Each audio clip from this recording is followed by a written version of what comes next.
Live everywhere. Daily Kos Radio on netrootsradio.com presents David Walton. Kagro in the Morning Show.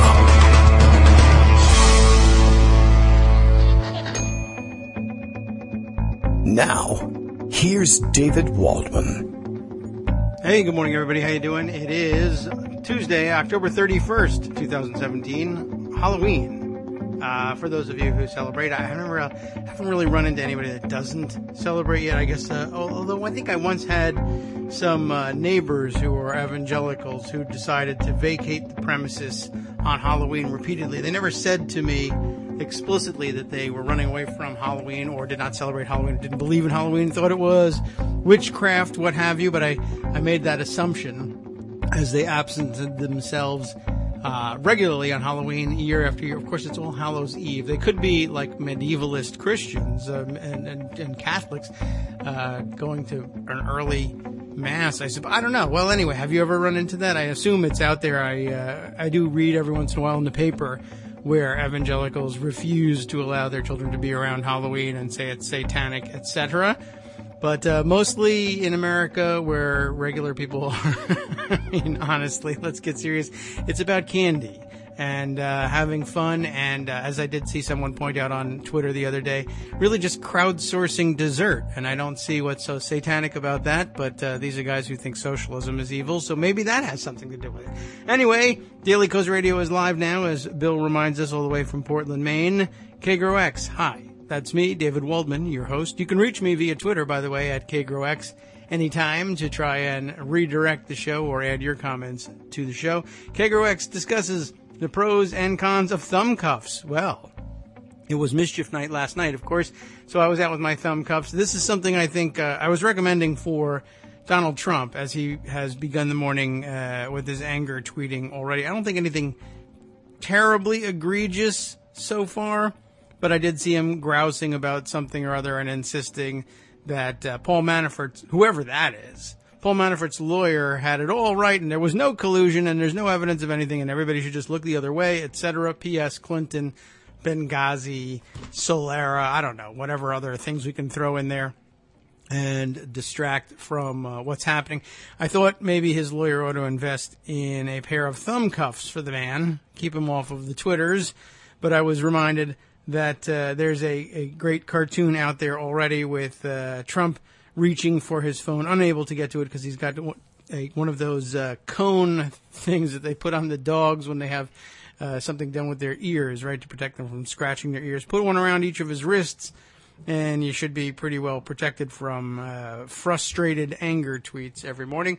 I also had pointed out to me that there were probably no thumb cuffs that would fit. They don't make them small enough. So I was working on trying to fashion a pair out of a paperclip like Stuart Little or something, but I couldn't really make it work in the limited time I had before we went on the air.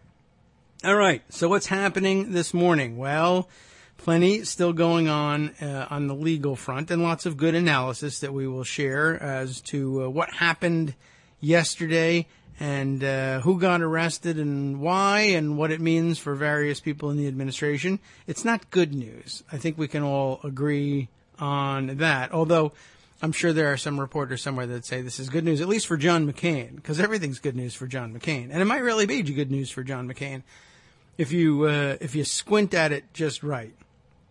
Plenty to catch up on there, lots to catch up on a number of other subjects. Let's see what else is going on Twitter-wise this morning. I should keep that channel open as well. Let's see, what was Donald Trump grousing about this morning? Anyway, oh, yeah, just more the fake news is working overtime, blah, blah, blah. Paul Manafort's lawyer, and he forgot the apostrophe to make it a possessive. Paul Manafort's lawyer said there was no collusion. So that settles things. And events mentioned took place long before he, blah, blah, blah, before he came on board. Yesterday's excuse, of course, was that Paul Manafort was a criminal long before Donald Trump decided to hire him to run his criminal enterprise. So I'm not really sure how that helps anything, but that's where he is. Let's see. He last spoke up about 45 minutes ago. What was he mulling about there? I hope people will start to focus on our capitalized here. not all caps, but I like how he randomly capitalizes words. Our founding fathers did the same, of course. It wasn't random for them. It's random for Donald Trump, so it's a little bit more disturbing. I hope people will start to focus on our massive tax cuts for business, MTCB, as we like to call it, and for the middle class, MC, in addition to Democrat corruption. He is hilarious that way. Let's see. Other than that, this morning it was Paul Manafort's lawyer is right. Something, massive tax cuts. P.S. The Democrats are terrible. So I guess that's what he has to share with us this morning. Not surprising. I guess the other Twitter obsession of the morning, and it's well worth the time, I would say. Apparently, General Kelly, and I guess we're calling him General Kelly these days for whatever reason, even though he's retired from active duty. People like to hang on to those honorifics for a long time. Mr. Balancing Force, Mr. Moderating Influence. I don't know how he got into this, but people are talking about his willingness to state that General Lee of Civil War, generally, of course, he was talking about the Civil War in some capacity, in which he said the war was caused by a lack of compromise on both sides, because there were some fine people on both sides, as you know, and that General Lee was a pretty honorable guy, et cetera, et cetera. And I'm sure in some sense, I'm positive that General Lee had displayed something somewhere along the line that someone would regard as honor. And maybe even a lot of people would regard as honor. It's just that the bulk of his life was, in the end, dedicated to the preservation of slavery, and that's terrible, and you kind of have to deal with that. And then, of course, the idea, I don't know, should we even bother debating? I mean, we know what the cause of the Civil War was. The war was about slavery. I think everybody knows that. Very many people like to deny it. It's true. But I think we all know that. And then the idea that the war was caused by a lack of compromise. I mean, thanks, General. Is that something they taught you at West Point or something? Aren't all wars basically caused by something like that? I mean, the common factor in all wars, the lack of surrender, really, is what we're talking about here. If one side or another doesn't say, okay, rather than fight, I'll give you everything you want, then a war happens. A lack of compromise. Well, couldn't one side have given half and the other side have given another half, and everyone ends up happy? Well, sometimes yes, sometimes no. If you're talking about the enslavement of an entire race, what do you do, compromise-wise? Also, didn't anybody go to school? I mean, I thought compromise was like all over the unit on what led to the Civil War, back when I went to school anyway. Missouri Compromise, all kinds of compromises. They didn't work out very well. People killed each other in the end down there in the Kansas region, but and then all over the place, obviously, in the Civil War. But I mean, that's not an integral part of the unit, compromise. They tried it. It's just, how do you compromise on something like that? So a war begins. The end. I don't know. I'm not certain why he felt he needed to dive into that. There's a backstory to it. I don't care what it is. The guy doesn't say slavery, you got a problem. So, fine. I did say I'm kind of hoping somewhere along the line, even if I didn't believe that John Kelly was really a moderating influence of any sort, I was hoping that generals, in general, would know what was the cause of the biggest war America has ever been involved in terms of the number of Americans who died, I guess, if you count Confederates as Americans. And many people do. They started out that way. We'll say that. I'm not really sure exactly what was, motivating his latest outburst, or maybe it wasn't late, and it just happened that we dug it back up again recently because Kelly has involved himself in a number of things to make him look like a jerk, and so we thought we'd bring up everything. Everybody pointing, as they often will in a situation like this, that is a situation in which Ta-Nehisi Coates writes. That's the situation I'm talking about. When he writes, people point at it. And in particular, of course, this thread about, as he says, regarding John Kelly's creationist theorizing on Lee and the Civil War it's worth pointing out a few things. Now, I have to point out that he also did not include the apostrophe here, so that it was a contraction for it is. It is worth pointing out a few things, including that the professional writer forgot the apostrophe. That's not a big deal. I forget them all the time. It's funny when Donald Trump does it because he's a dotard.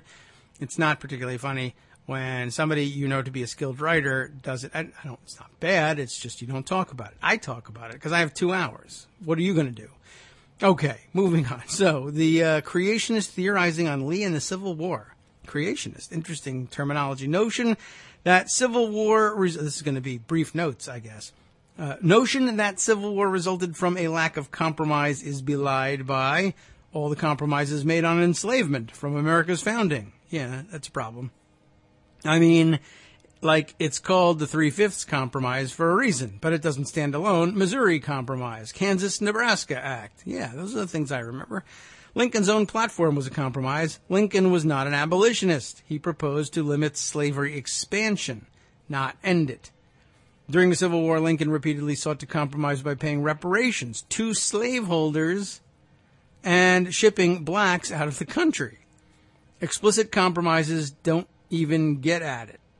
Historian James McPherson points to implicit compromises with slavery here in an Atlantic piece, which is excerpted here, the key portion of which is highlighted right at the top.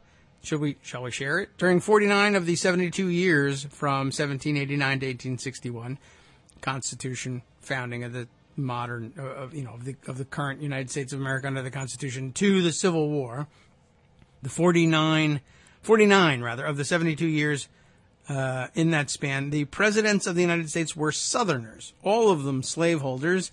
The only presidents to be reelected were slaveholders. 2/3 of the speakers of the House, chairman of the Ways and Means Committee, and presidents pro tem of the Senate were Southerners. At all times before 1861, a majority of the Supreme Court justices were Southerners.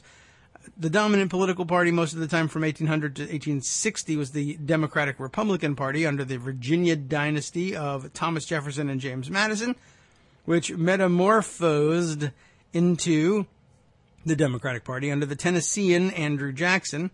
Southerners controlled this party and used that leverage to control Congress and the presidency. There is much more, of course. One more paragraph, you want to add it. In 1828 and 1832, Jackson won 70% of the popular vote for president in the slave states, only 50% in the free states.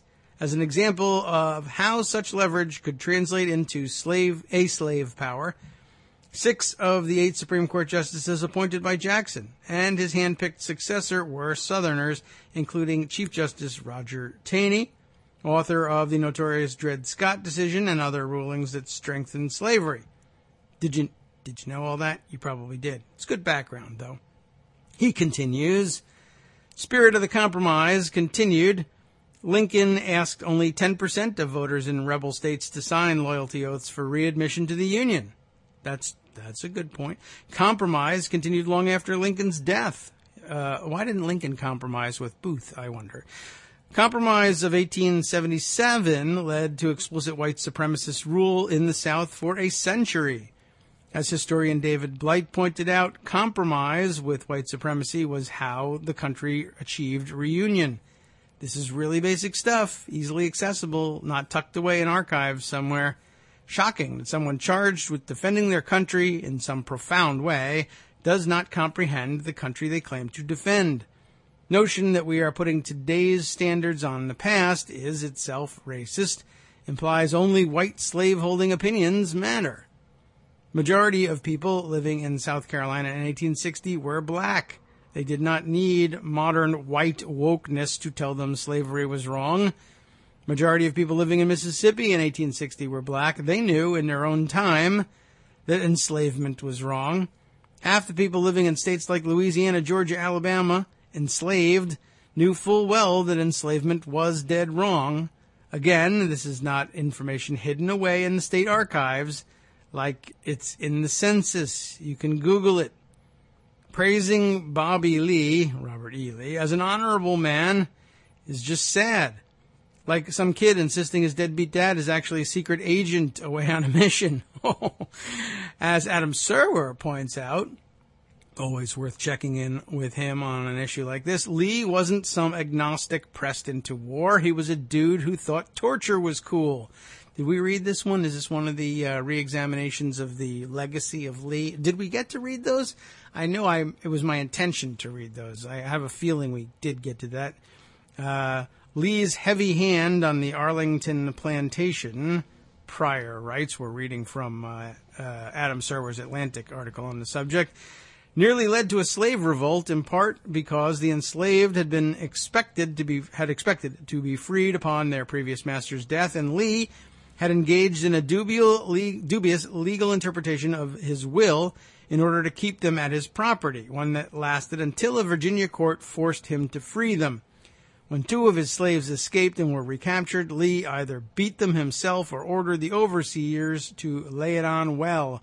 Wesley Norris, one of the slaves who was whipped, recalled that not satisfied with simply lacerating our naked flesh, General Lee then ordered the overseer to thoroughly wash our backs with brine, which was done. That was nice of him. Lee didn't prosecute the war with no regard for white supremacy. His army kidnapped free blacks and sold them into slavery. I don't know why that was in there, but it is. Yeah, I remember. Well, I certainly remember reading it myself. I think we read it on the air.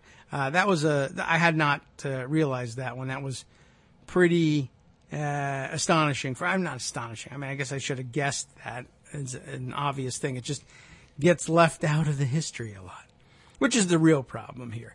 But all these, well, actually, the real problem is that all those other things that he mentioned earlier were not left out of the history. That's taught in basic American history in high school.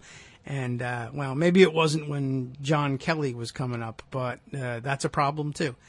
Again, this is knowable, not hard to find out about Lee. You don't have to sit in a Harvard history colloquium, that's good, to understand the Civil War. But you do have to actually read what the people who started the war actually said.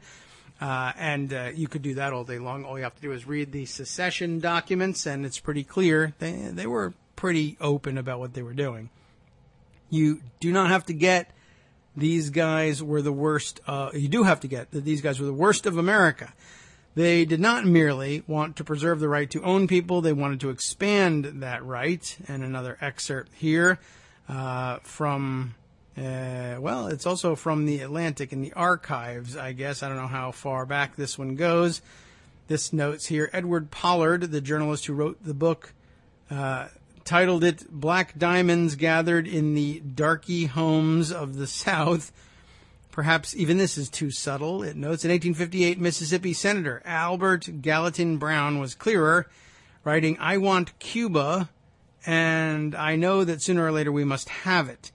If the worm-eaten throne of Spain is willing to give it for a fair equivalent, well, if not, we must take it. I want, Tamaulipas, Potosi, and 1 or 2 other Mexican states as well. Really, don't you now? I want them all for the same reason, for the planting and spreading of slavery. How nice. Been a lot of hemming and hawing, Coates continues, over the term white supremacist. Fools who won't be satisfied until Trump literally lynches someone.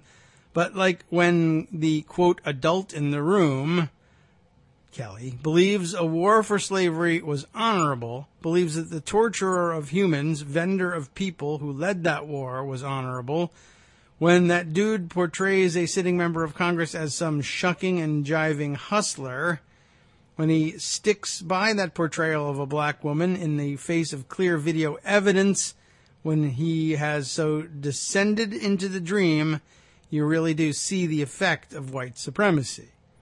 Black people who are as nutty as Kelly and Trump are generally marginalized. Kelly and Trump ended up in the White House. People out here asking me for hope.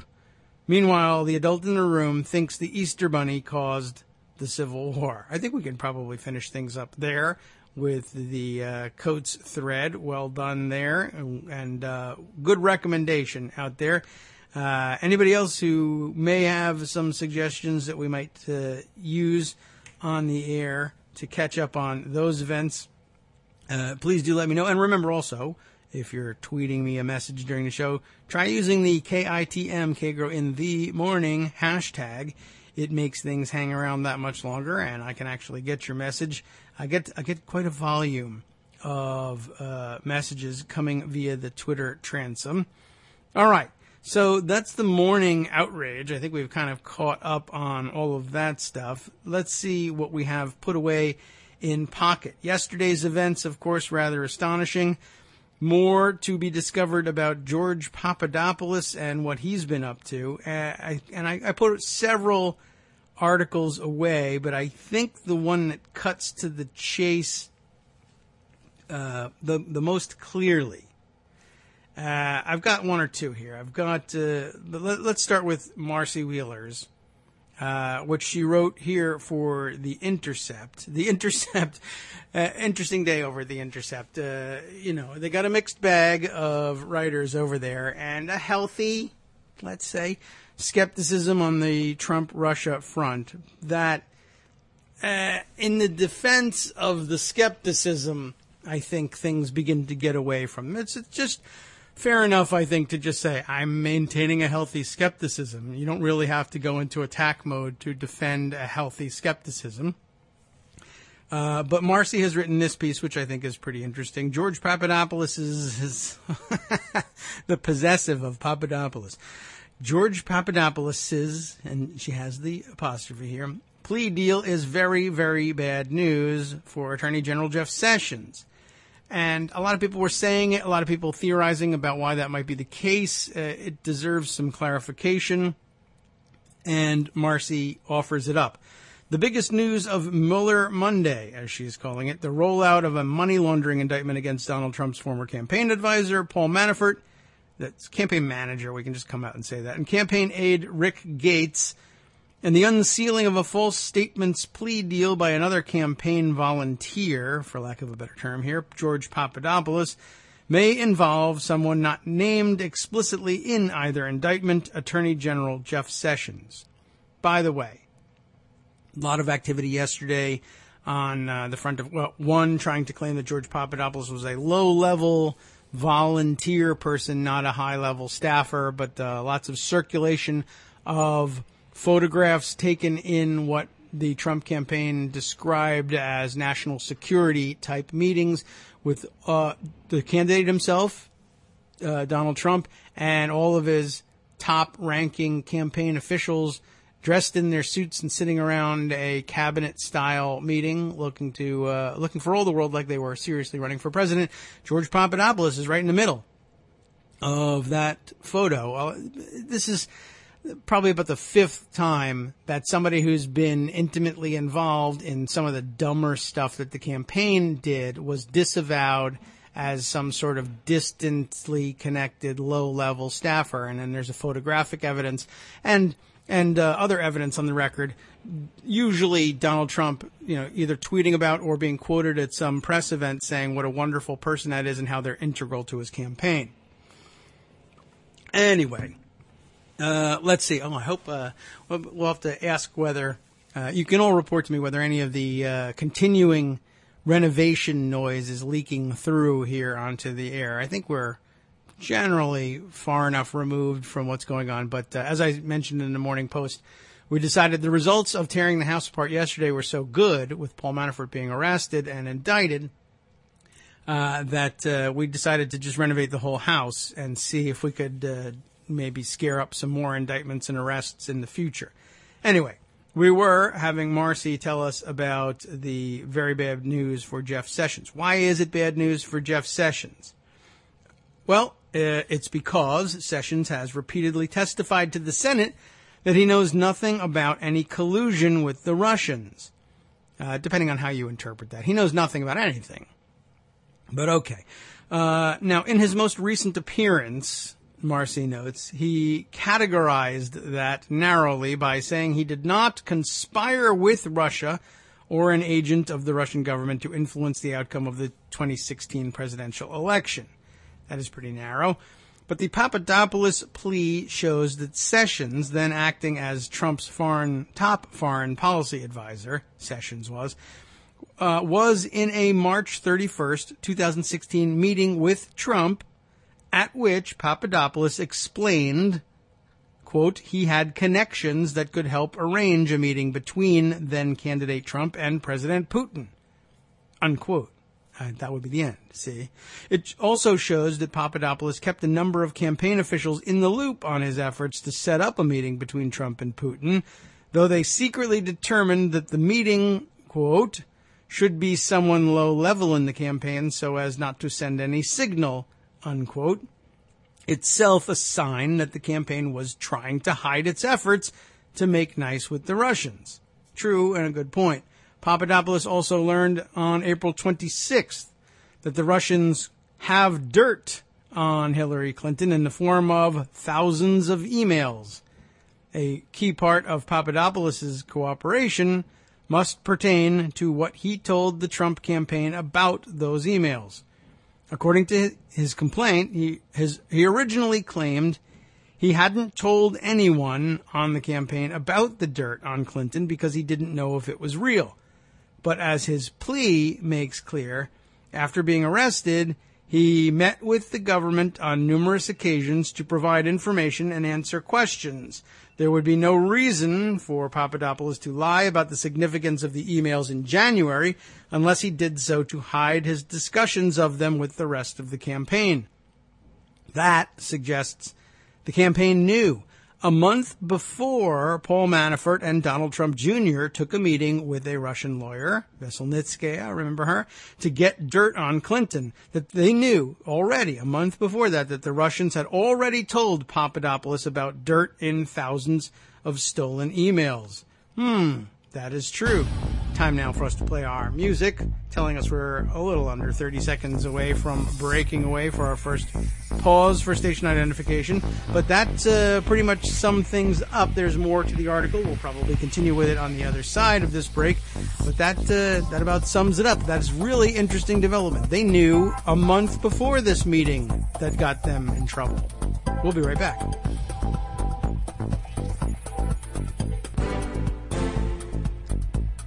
Welcome back to the Kagro in the Morning Show here on Netroots Radio. When we last left off, we were reading through Marcy Wheeler's piece in The Intercept regarding how bad the news of Papadopoulos' plea agreement was for Jeff Sessions. A couple of interesting notes that came across the Twitter transom along the way included Ron Klain's tweet that Nixon was awful, but at least he never argued that it was McGovern who had paid off the plumbers.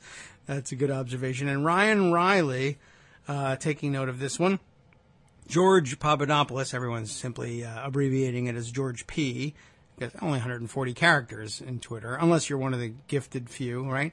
George P. liked this tweet. After lying to FBI and deleting his Facebook account, but before his arrest, was probably relieved at the time. What is this here? George Papadopoulos liking the tweet from Michael Cohen, the one who's the lawyer for Donald Trump. I believe POTUS was justified in terminating Comey as FBI director. Retweet if you agree with me. And although he didn't retweet it, that's true. He liked it rather than retweeting it.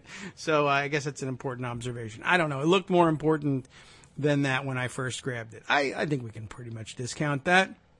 Anyway, we had just left off saying that Papadopoulos, in his plea agreement, makes it clear that at least a month before the meeting that caused so much difficulty for the president's team a little while back, the one that was discovered to have taken place in June of 2016, including Donald Trump Jr. and Kushner and Manafort meeting with Natalia Veselnitskaya, not about Russian adoptions, but about trying to get dirt on Clinton. A month before that, the campaign had been made aware of that dirt, and I guess that's why there was no evidence of surprise in the email chain turned over eventually by Donald Trump Jr., no evidence of surprise that the Russians were trying to help the Trump campaign. They had been told as much in April of that year. So, to be sure, the article continues, Papadopoulos' plea perhaps hurts Trump the most, After all, Trump was in the March 31st meeting, too, along with Sessions. Trump personally intervened in the White House spin about the June 9th meeting, pushing the line and the lie that it pertained to adoptions rather than obtaining dirt on Clinton. But unlike Trump, Sessions' claim about such meetings came in sworn testimony to the Senate. During his confirmation process, Sessions was asked a key question by Senator Al Franken, obviously a Democrat of Minnesota, if there is any evidence that anyone affiliated with the Trump campaign communicated with the Russian government in the course of this campaign, what will you do, Mr. Putative Attorney General? Senator Franken, he answered, I'm not aware of any of those activities. Sessions responded, I have been called a surrogate at a time or two in that campaign, and I did not have communications with the Russians, and I am unable to comment on it. The question, however, was about Sessions' knowledge of such communications, and we now know he was in a meeting in which they were discussed. We didn't ask you, did you talk to Russians? The question was, what do you do if you find out that others talked to Russians? He says, I didn't. The question was about, well, what if you found out others did? And now we know that they did, and he was there to find out about it, and all of that went down more than a month before Don Jr. and Manafort and Kushner met with Veselnitskaya, which we didn't know about at the time, but still, obviously, that was still true. We now know that by March 31st, Sessions was aware of discussions between high levels of the Trump campaign, or at least the attempt to have those discussions, and the Russian government. But he maintained that he did not. The question, more recently, I want to begin here. More recently, on October 18th, Senator Patrick Leahy, Democrat of Vermont, asked Sessions a series of questions about his knowledge of interactions with Russians, including whether he had discussed emails with Russian officials since the campaign.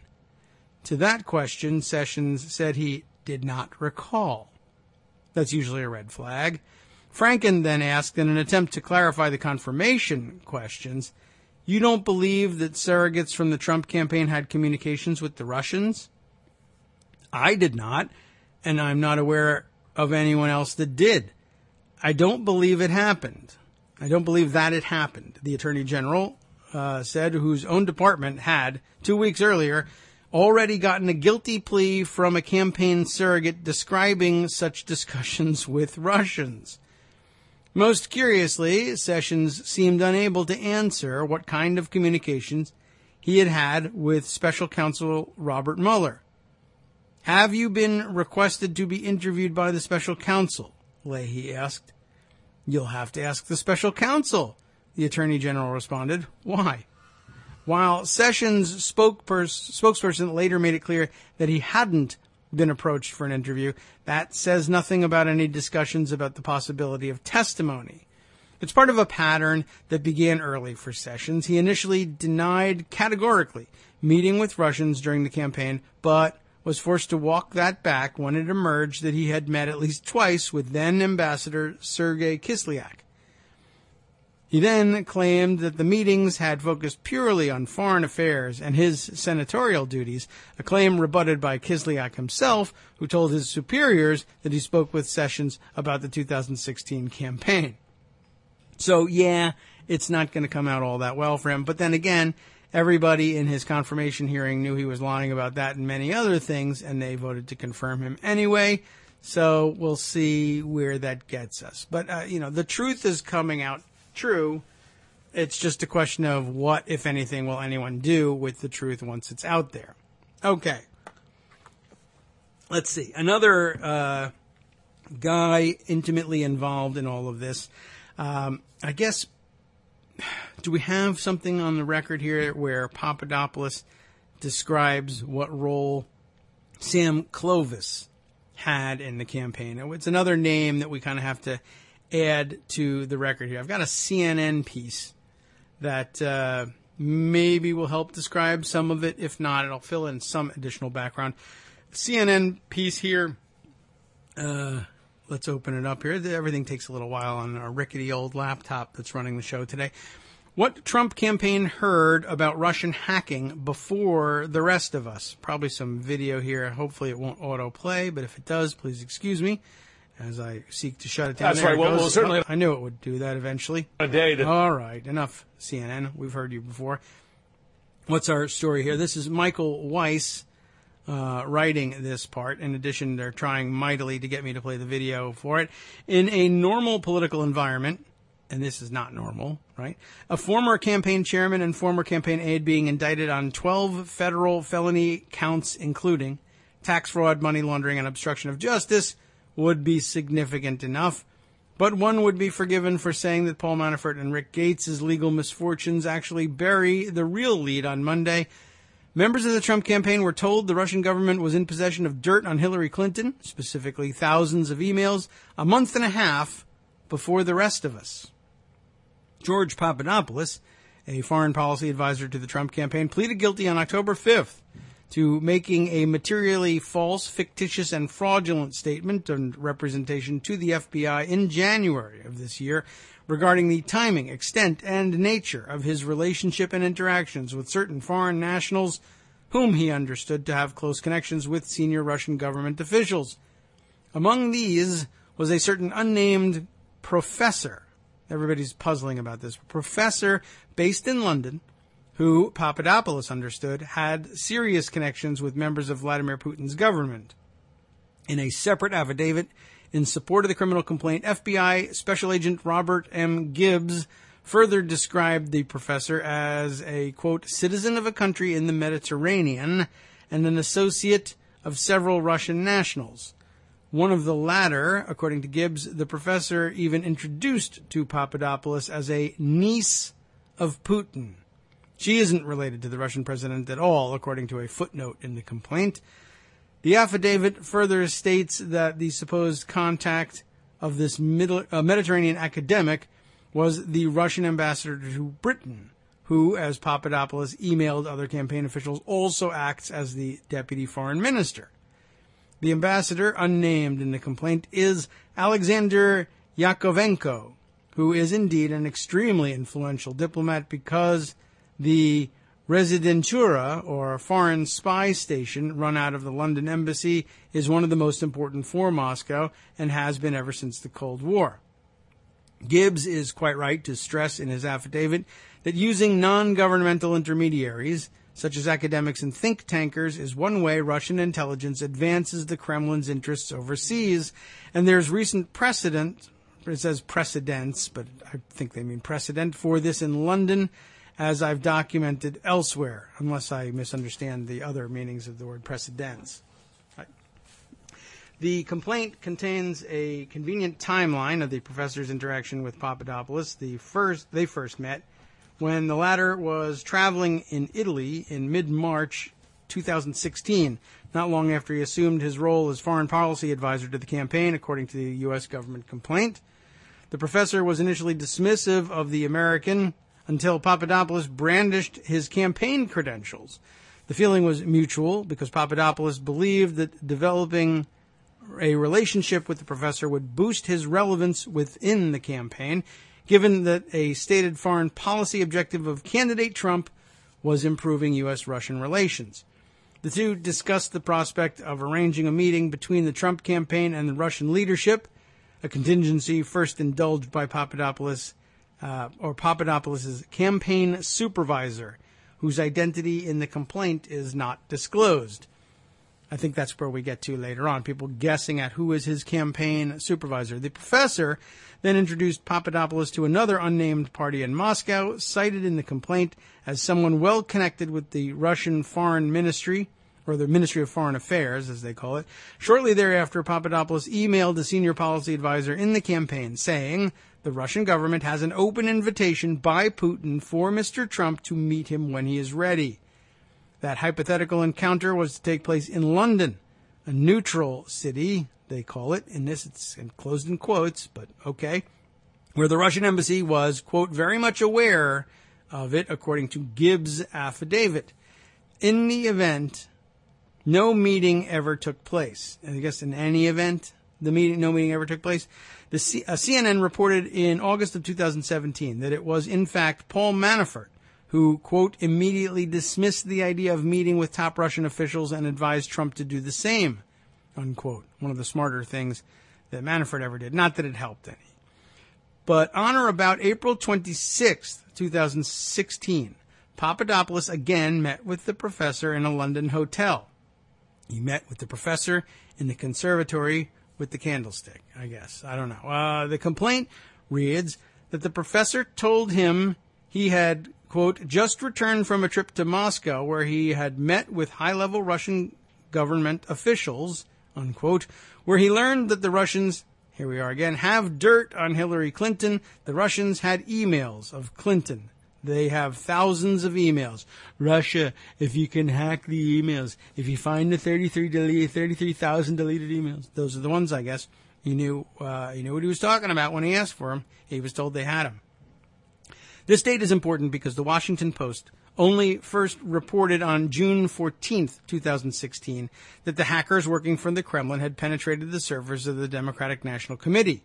And while this correspondence, first published by WikiLeaks in late July, days before the Democratic National Convention, was distinct from Clinton's personal emails and those she turned over to the FBI as part of the investigation into her use of a personal server to conduct government business while she was Secretary of State, it nonetheless caused a scandal within the Democratic Party. DNC chairperson Debbie Wasserman Schultz resigned over accusations the committee was favoring Clinton over Bernie Sanders. Moreover, Clinton email chains were contained in the follow-up hacking of Clinton campaign chairman John Podesta's Gmail account, which U.S. intelligence also concluded was the work of Russian operatives. Podesta's emails were also released by WikiLeaks beginning in October of 2016. The Trump campaign had been informed and were therefore cognizant of Moscow's cyber espionage against Clinton long before that operation was public knowledge and before the content of it was used to influence the U.S. presidential election. What makes this especially problematic for the White House is that throughout the campaign and well into his presidency, when he had access to classified intelligence, Trump has either denied or doubted or downplayed Russian involvement in the DNC and Podesta breaches. He has, inter alia, I always love that phrase, wondered if China was the real culprit, or a 400-pound person sitting on their bed, or maybe no one hacked the emails at all. The 400-pound thing becomes relevant, I guess, when we start to think about who was this campaign supervisor. In fact, Trump first suggested the DNC hacked itself to distract from the ongoing FBI case into Clinton's, or I guess their probe into Clinton's personal server use.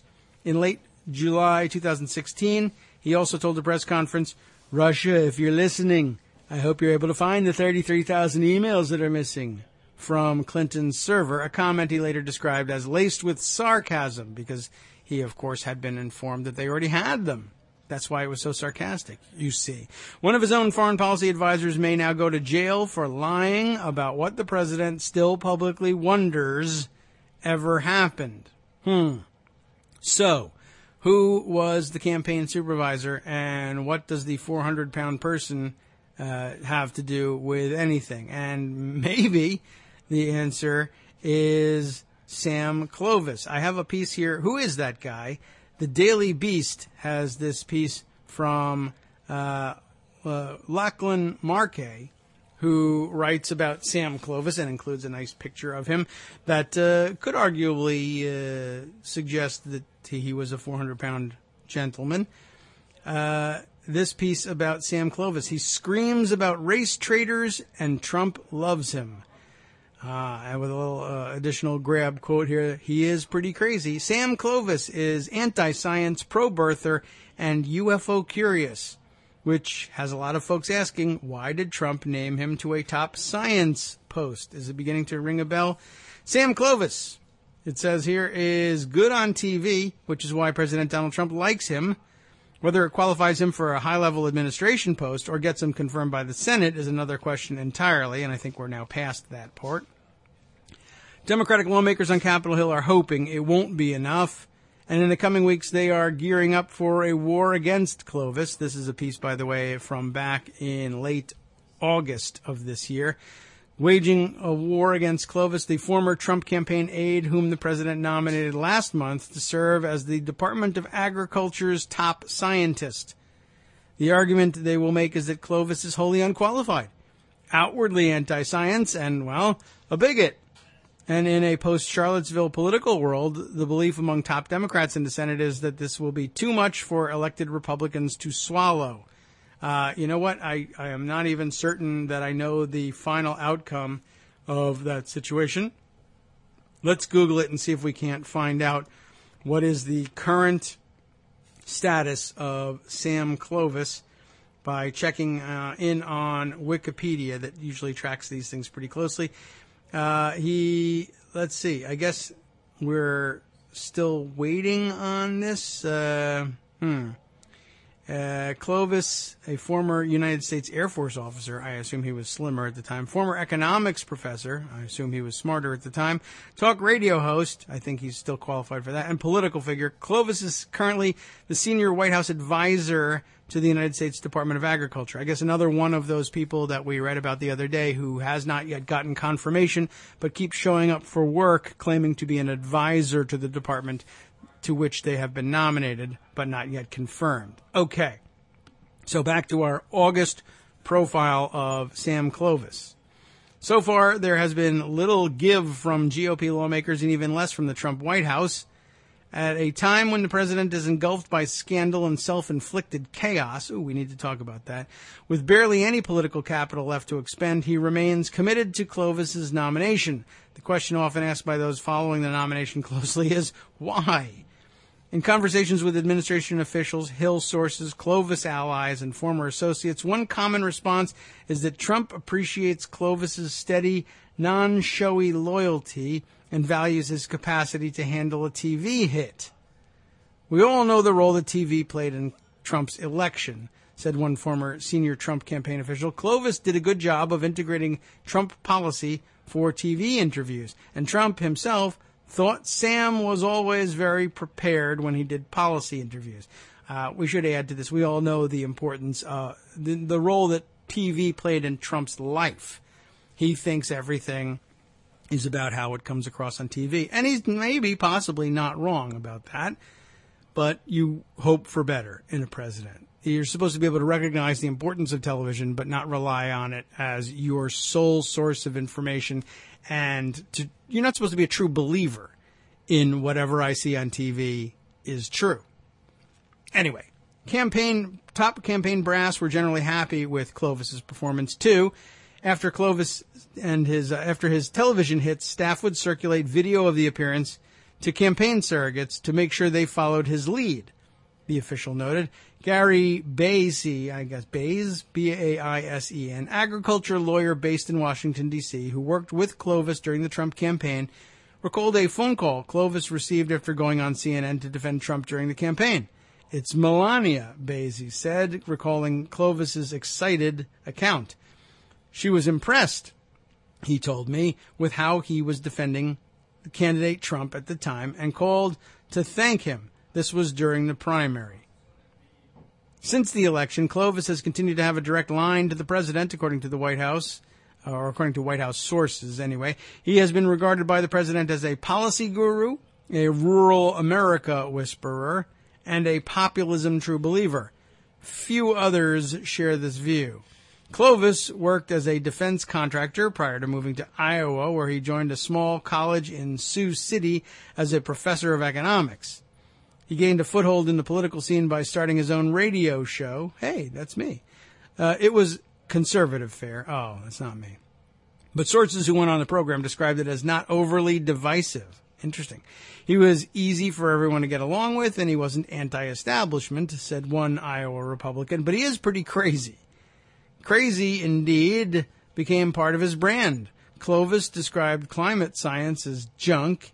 He accused progressives of being race traders and race traders, Traders. He said, homosexuality is a choice. argued that same-sex marriage might lead to pedophilia, called former Attorney General Eric Holder a racist black, and stoked the Barack Obama birther conspiracy theory. Clovis agreed with a guest on his radio show in 2014 that Agenda 21, a United Nations conservation program and frequent target of right-wing conspiracy theorists, is, quote, a big hustle to redistribute wealth. He also claimed to have seen a UFO, or rather to have seen proof that a UFO existed. According to the Des Moines Register, Clovis said in a radio interview in early 2014 that a UFO traveled toward him at 5,000 miles per hour. Now, how you estimate that, I have no idea. Came to a complete stop, then turned around, flying away once more at 5,000 miles per hour. Luckily, he's a scientist and he can prove his numbers. Simon Conway, the afternoon drive WHO radio host who conducted that interview with Clovis, told the Daily Beast on Thursday, back in August, that the response, which he couldn't fully recall and didn't have the audio file for anymore, was to a tongue-in-cheek conversation initiated by Conway. It was jokey, something to laugh at, Conway said. It was a very non-serious thing I was doing. It wasn't him. Oh, okay, that's good. Conway added that he was interested in Clovis's service in the Air Force, the Pentagon, and the U.S. Space Command, thus prompting the UFO chat. Not everyone assumed it was humor. Clovis became something akin to a cartoonish character in the state's establishment Republican scene, but that didn't dissuade him from striving upward. In 2014, he ran in the GOP primary to fill the Senate seat vacated by Senator Tom Harkin. Democrats were so ecstatic by the possibility of Clovis emerging as the candidate that behind the scenes they began attempting to engineer it. And they almost did. Clovis finished a surprising second behind eventual Senator Joni Ernst. When the 2016 election came around, GOP presidential candidates sought his support. Clovis first latched onto Rick Perry's team, during which time he wrote in leaked emails from summer of 2015 that Trump left him, quote, with questions about his moral center and his foundational beliefs. Trump's comments reveal no foundation in Christ, which is a big deal, he continued. 35 days later, Clovis would ditch Perry to join Trump as national co-chairman and policy advisor. Wow. On the outside, the two men could not be more different. Trump, a cosmopolitan, New York billionaire, known for superficiality and high society indulgences, yes. And Clovis, a frumpy Midwestern type who, as one associate puts it, is sweaty and wears suspenders and has that mustache. That's all true. But the two also share flirtations with Obama-era birtherism, anti-establishment posturing, and a certain affinity for populist rage. The way Clovis tells it, according to those who know him personally, he first met Trump in a restaurant in Iowa shortly after Trump announced his candidacy in New York City in June of 2015. Trump spotted Clovis at a table and walked over to him and said, "You're Sam Clovis. I know you're working for Perry, but if you ever change your mind, come and see me." Wow. I have my doubts about whether that occurred, unless someone prompted him to do it. Trump, according to Clovis's account, claimed to have read his work, and just a few weeks later, Clovis called up Trump to ask him if the offer was still on the table. After Clovis came aboard, one of his responsibilities was serving as a sort of Insta-Bible for the Republican presidential frontrunner, as another Trump campaign official put it. So he was concerned. He has no moral center. He has no base. He has no understanding of religion, of Christ. I'm for Rick Perry. Oh, wait a minute. A few days later, I'm for Trump, and I will actually whisper in his ear about what to think about the Bible in case it becomes necessary. Bays, who still speaks with and sees Clovis fairly regularly, confirmed this characterization. Remember that blow-up when Trump said 2 Corinthians? One thing Sam told me he did was when the president wanted to quote something from the Bible, the boss or some staffer would say, "Sam, where is that quote from? Where is that quote from the Bible?" Bays recalled. Clovis was the guy they would go to when Trump wanted to quote something from the Bible. The relationship wasn't always productive or seamless. There are some senior staffers in the White House who still blame Clovis for bringing business partner Carter Page on as a Trump foreign policy advisor during the GOP primary. Trump ended up name-checking Page during a March 2016 interview with the Washington Post simply because Sam put Carter's name on a piece of paper that was in front of Trump, according to one Trump campaign veteran. That is kind of funny. I do remember the story of everyone wondering where Carter Page came from. But if he's the guy naming foreign policy folks to the campaign, there's a pretty good chance he also brought George Papadopoulos along. Page said he never actually briefed candidate Trump, but these White House sources still view Clovis's sloppy vetting as the main reason the president is forever on record as promoting someone who has become a central figure in investigations into links between the Russian government and Trump associates. That wasn't enough, however, to land Clovis too far outside the inner circle. He was among the first Trump officials dispatched to the USDA after the election, and was subsequently given a temporary job as senior White House advisor to the department. I wonder how he ended up there. And I think, here's the thing. The story about Trump going up to him in the restaurant and saying, "You're Sam Clovis. I've read your work. When you want to get rid of Perry, you can come on board with us." The reason I have so much difficulty believing in that is, of course, Trump doesn't know who anybody is, really, unless they're a celebrity already. And this is not the kind of celebrity he would be likely to know. And two, look what he did with him afterwards. He says he's an economics professor. He has a radio show. He's an operator in Iowa, yes, but he's onboarding people for the foreign policy team when it comes to the campaign. And yet he ends up as the chief scientist, and he's not a scientist, at the United States Department of Agriculture. I think what happened here is Trump really doesn't know anything about the guy. And he says, he's from Iowa, right? Iowa, agriculture. Put him at the Department of Agriculture. He didn't read his work. He never did. We'll be right back.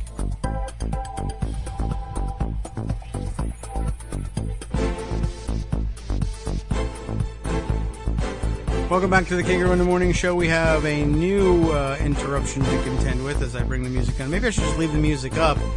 As Greg once said, it helps drown out the background noise. A little bit of lawn mowing going to go on today right outside the window where we've set up. Thanks very much for scheduling that with me, everybody. No one ever checks with me about these things. Armando asking me in the background, we might as well have this conversation via the radio because typing is just such a distraction.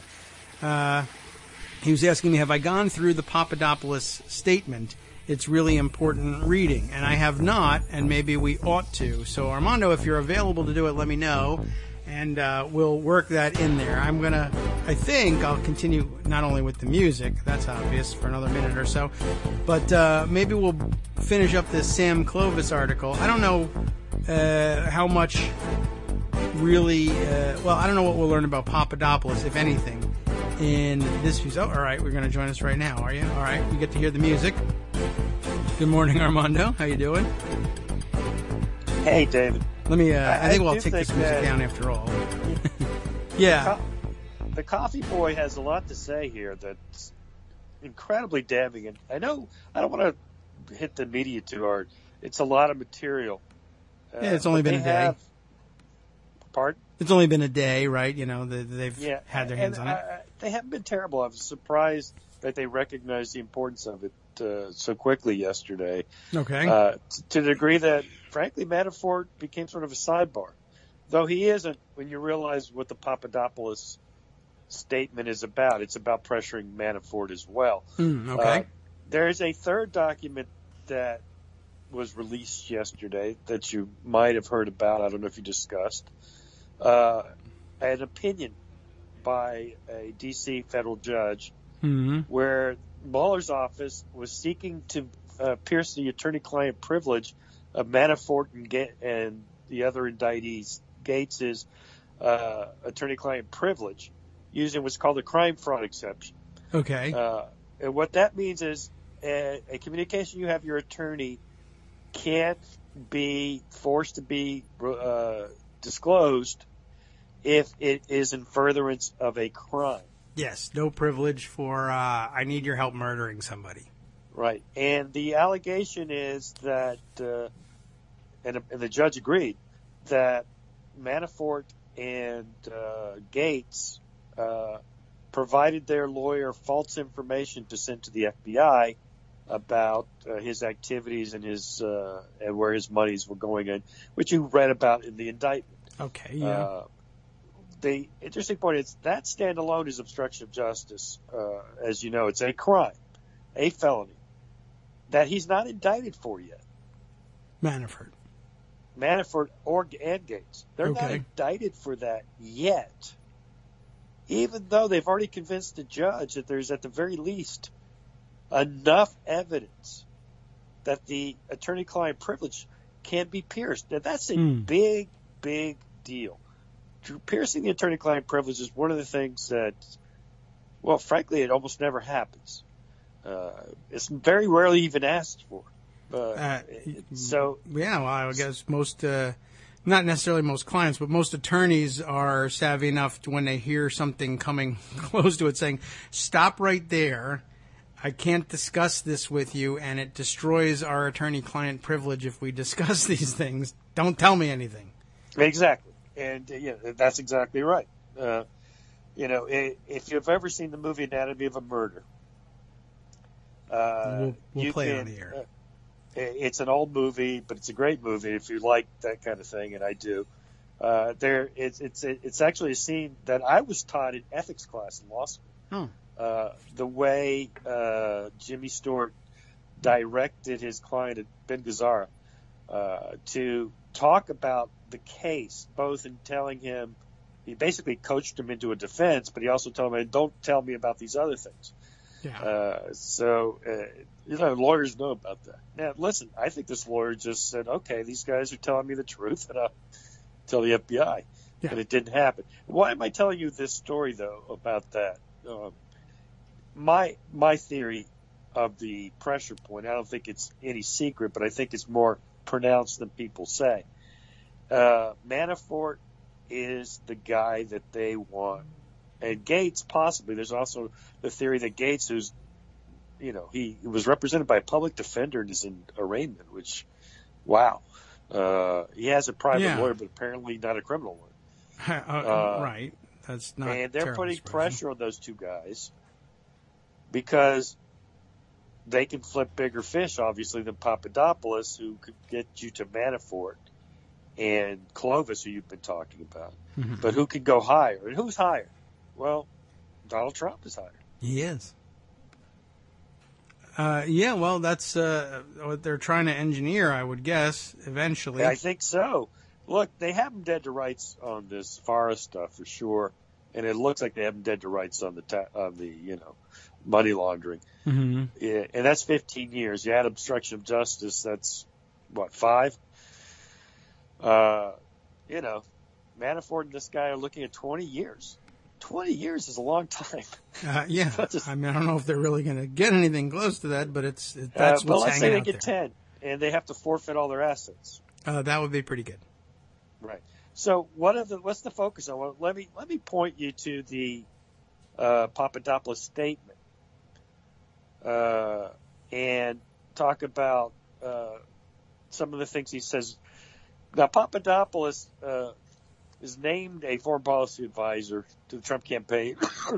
Yes. Why? In early March 2016. And as you know, famously, on March 21st, 2016, Donald Trump called Papadopoulos an excellent guy, an oil and energy consultant. Yeah, I guess he might be a good one of those, but I don't know. No, well, the thing is, on March 21st, out of Donald Trump's own mouth, after getting pressure to well, who's your foreign policy team? Yes, right. Clovis, as you just detailed, jotted down the names on a piece of paper, and Trump read them. Yeah, now we were aware of Carter Page at this Carter point, Page was the first name. Papadopoulos was the second, and then there were 3 others. No, that's the truth. Yeah, you all can right. see it. That's how he did it in order. Carter Page was his first name, and Papadopoulos was the second name.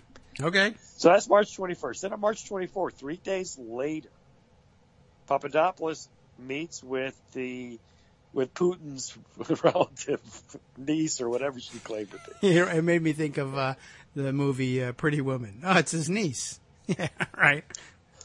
Exactly. and that he was introduced to her by the professor. Yes. The professor and Mary Ann at the meeting. Yeah, I wonder if it was right? Mary Ann. And yeah. then, but look at this. He has the meeting and he's told about the emails. Yes. He's told about the emails on March 24th, 2016. Okay. That was 5 days after the actual fishing spear succeeded with Podesta. 5 days. Okay. Well, that's a pretty quick turnaround. Right? Yeah, all the way to Russia and back. Now, here's the key one. And this is the one you need to keep in mind, that I'm really going to highlight. Paragraph 9. Okay. On or about March 31st, 2016, this is a week after his meeting where he finds out about the emails, Papadopoulos attended a national security meeting in Washington, D.C. with then-candidate Trump and other foreign policy advisors for the campaign. That's the one where there's that famous photo op where he's seated between Sessions and Trump. Okay. When defendant Papadopoulos introduced himself to the group, he stated, in sum and substance, that he had connections that could help arrange a meeting between then-candidate Trump and Putin. So he tells that Trump's at that meeting, and he's told he can have a meeting with Putin. Mm-hmm. That's what Papadopoulos is swearing to here. Okay. And, of course, he kept trying to arrange the meeting. In April, he's sending emails to the campaign's foreign policy team. Yeah. He's emailing the Russians in April. And then he writes to them on April 11, 2016 about a trip to Russia, and he tells the Russians, this has already been agreed. I am flying to Moscow on the 18th for a Valdai meeting plus other meetings at the Duma. He's saying the Trump campaign agreed to a meeting. Okay. That's what he's saying. Hmm. And she says, I have alerted my personal links, and we are very excited at the possibility of a good relationship with Mr. Trump. Okay. And it continues. And then he reports back to Clovis and Manafort about these meetings. And working together with the Russians. On April 26th, this is paragraph 14, April 26th, Papadopoulos was told by the professor about more emails.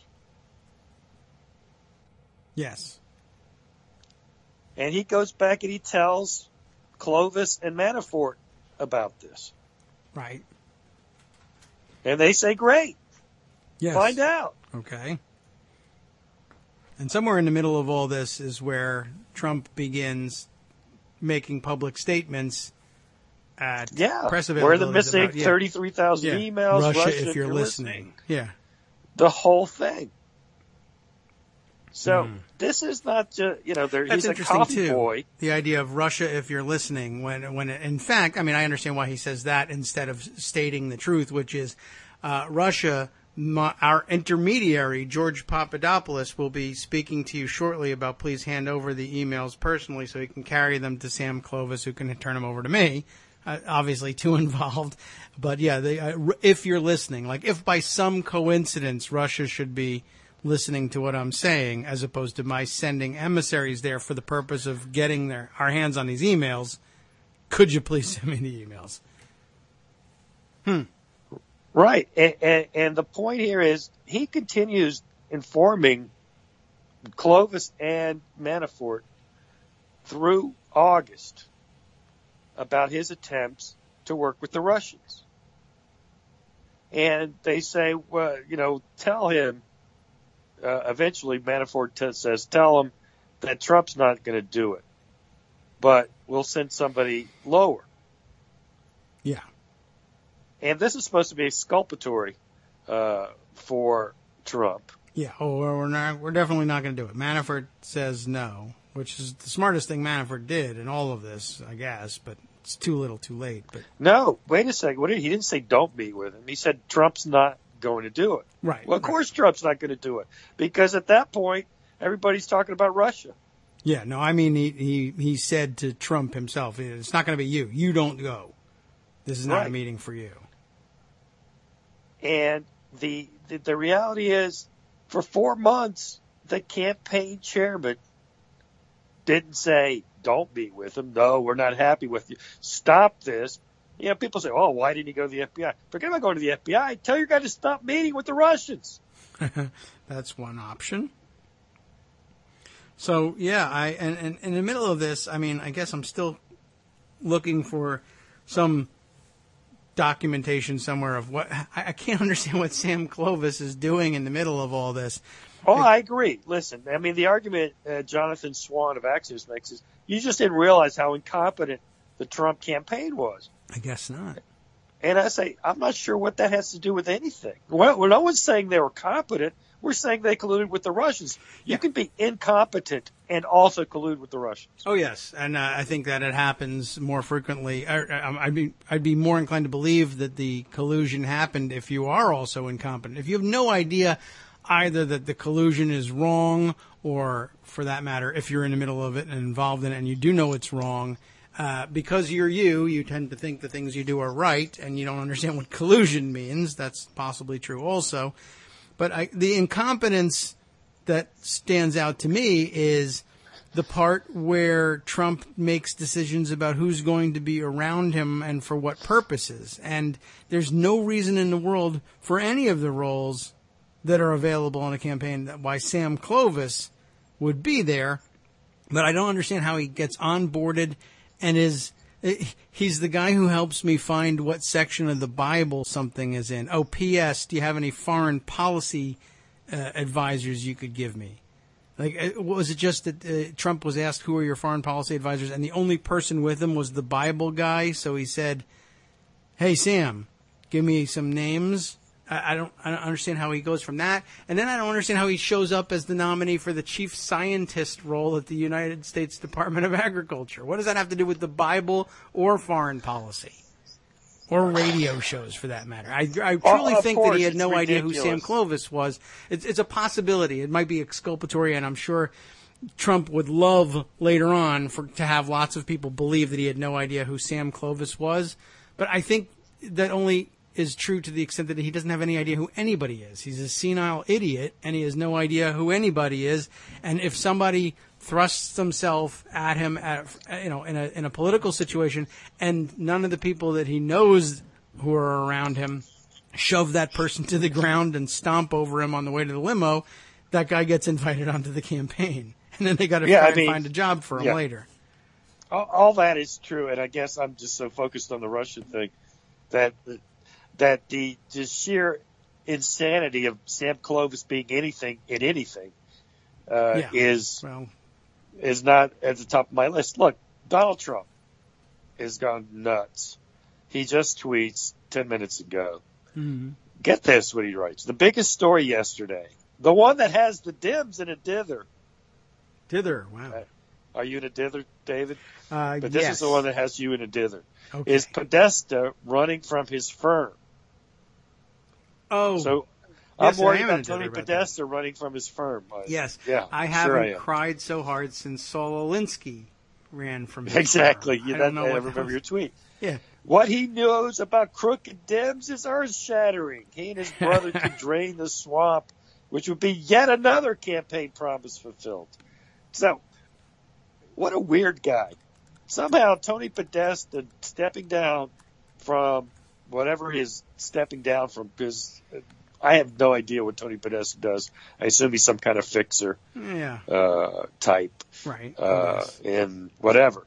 I guess. I don't know who he is. So Mueller investigating Tony Podesta, which I assume is what Trump is referencing, is a campaign promise fulfilled. True. Mueller is fulfilling Trump's campaign promise, apparently. I guess.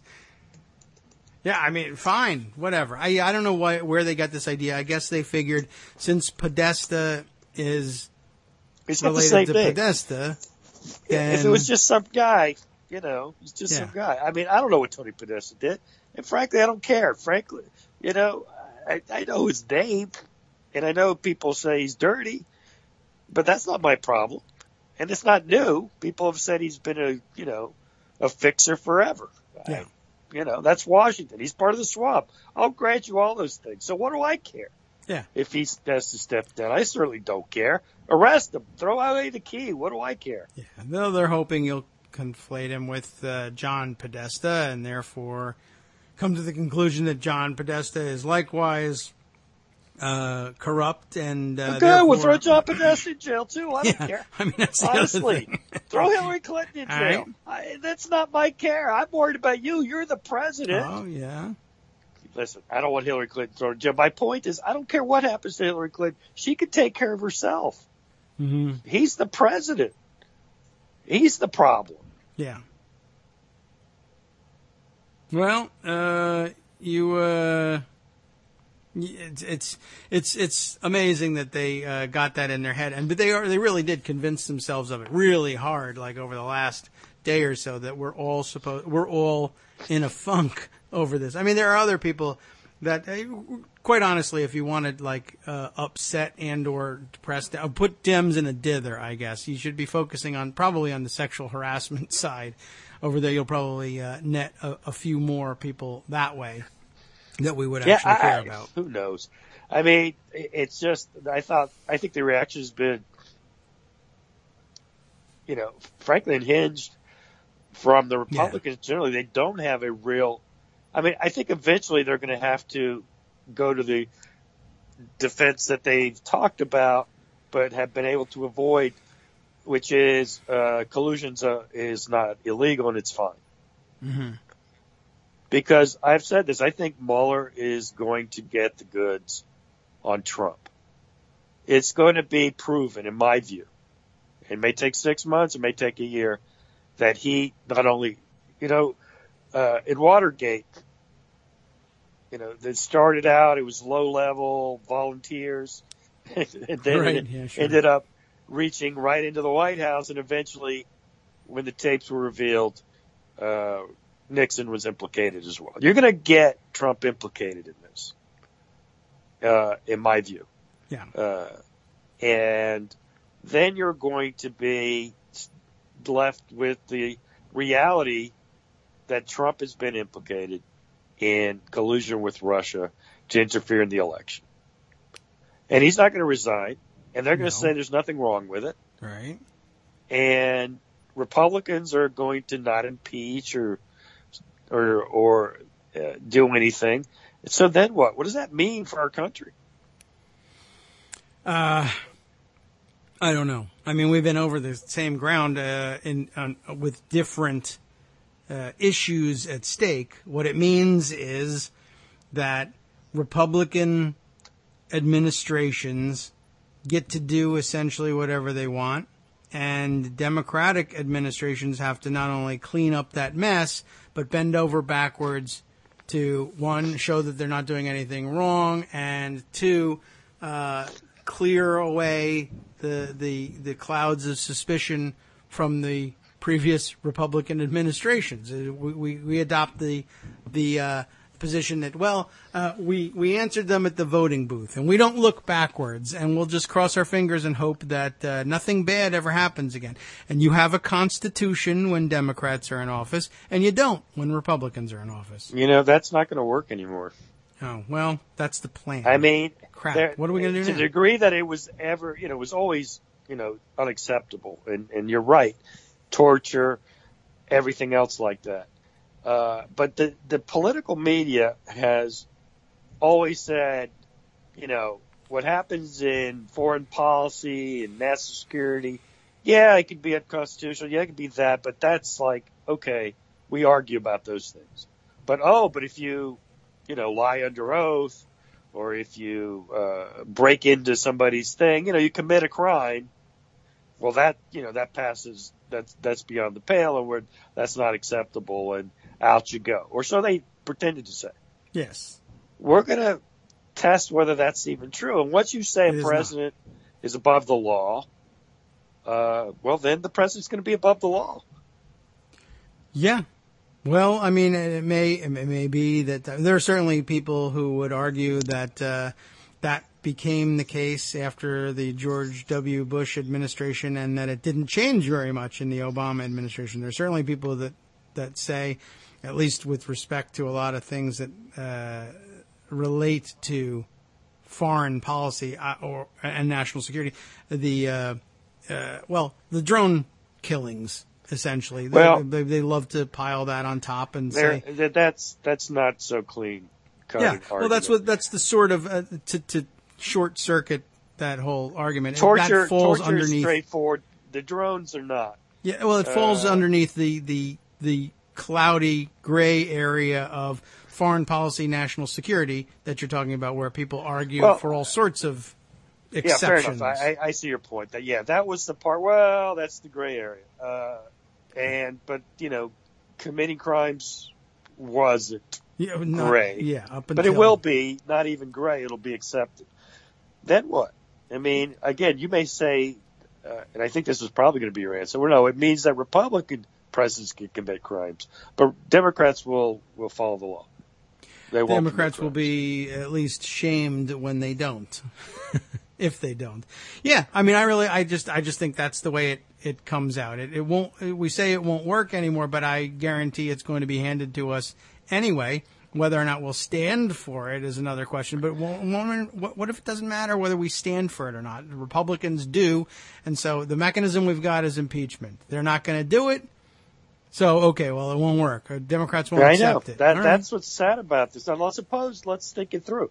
You win the House in 2018, and, they're going to be scared to lose their majority right away, so they'll be very reluctant to impeachment. Suppose the evidence is such that there's just no choice, and the House, controlled by Democrats in 2019, impeaches him.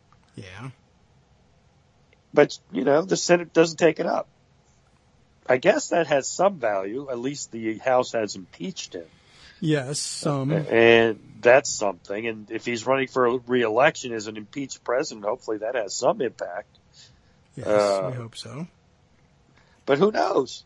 I do think that this is actually, maybe I'm overstating the case, but I said, we always look back, we look in history and we look at these moments when regimes fell or institutions fell apart. And you say, well, why didn't people stand up and stop that? I think we're going to have one of those moments, too. Or are we going to be reading about ourselves 20 years from now about how our country didn't stand up to stop this? And I think it's at least a 50-50 proposition that we will be reading about ourselves having failed the moment.